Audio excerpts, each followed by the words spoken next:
കുറച്ച് ദിവസങ്ങൾക്ക് മുമ്പ് ഞങ്ങൾ ഫാമിലി ആയിട്ട് ഗുണ്ടൽപേട്ടിലേക്കൊരു യാത്ര ചെയ്തിട്ടുണ്ടായിരുന്നു കേട്ടോ. അതിൻ്റെ കുറച്ച് വിശേഷങ്ങളാണ് ഞാൻ ലാസ്റ്റ് റീലിലും പോസ്റ്റ് ചെയ്തത്. ഗുണ്ടൽപേട്ട് എന്നുള്ളത് ഏകദേശം എല്ലാവരും വിസിറ്റ് ചെയ്യുന്നത് പൊതുവെ കേട്ടുപരിചയമുള്ള ഒരു സ്ഥലം തന്നെ ആയിരിക്കും അല്ലേ. കർണാടകയിലെ ചാമരാജനഗർ എന്ന് പറഞ്ഞിട്ടുള്ളൊരു ഡിസ്ട്രിക്റ്റിലുള്ള ചെറിയൊരു ടൗണാണ് ഗുണ്ടൽപേട്ട്. കൃഷിയാണ് അവിടുത്തെ മെയിൻ സോഴ്സ് ഓഫ് ഇൻകം. ഗുണ്ടൽപേട്ടിനെ ഫ്ലവർ പോർട്ട് ഓഫ് കർണാടക എന്നാണ് അറിയപ്പെടുന്നത്. വേറൊന്നും കൊണ്ടല്ല, അവിടെ നന്നായിട്ട് പൂക്കളുടെ കൃഷി നടക്കുന്നതുകൊണ്ടാണ്. അതിൽ മെയിനായിട്ട് സൂര്യകാന്തി പൂവ്, പിന്നെ മല്ലികപ്പൂവ്, റോസാപ്പൂവ്, അങ്ങനെ ഞങ്ങൾ പോയ സമയത്ത് സൂര്യകാന്തി മാത്രമേ കണ്ടുള്ളൂ. വേറെ കുറേ പച്ചക്കറി കൃഷികളും നമ്മൾ കണ്ടു.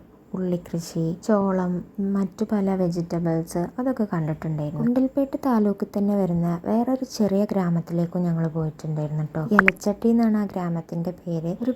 ഒരു ഗ്രാമപ്രദേശം കേട്ടോ. നമ്മൾ ഈ സ്റ്റോറീസിലൊക്കെ വായിക്കുന്നത് പോലുള്ളൊരു സീനറി, കാര്യങ്ങൾ, കൃഷിയാണ് അവരുടെ മെയിൻ സോഴ്സ് ഓഫ് ഇൻകം. പിന്നെ കുറേ പശുക്കളും, കാണാൻ തന്നെ ഭയങ്കര ഒരു ബ്യൂട്ടിഫുൾ ആൻഡ് പീസ്ഫുൾ പ്ലേസ് ആയിരുന്നു കേട്ടോ. നമ്മുടെ നാട്ടിലിപ്പോൾ നല്ല മഴേൻ്റെ സമയമാണെങ്കിലും ഞങ്ങൾ അവിടെ പോയ സമയത്ത് മഴ കുറവായിരുന്നു കേട്ടോ. എന്നാൽ ചൂടും കുറവാണ്. നല്ലൊരു ക്ലൈമറ്റ്, മൊത്തത്തിൽ അടിപൊളിയായിരുന്നു. എല്ലാവർക്കും വീഡിയോ ഇഷ്ടപ്പെട്ടിട്ടുണ്ടെന്നുണ്ടെങ്കിൽ ലൈക്ക് ചെയ്യുക, ഷെയർ ചെയ്യുക, ചാനൽ സബ്സ്ക്രൈബ് ചെയ്യാൻ മറക്കരുതേ.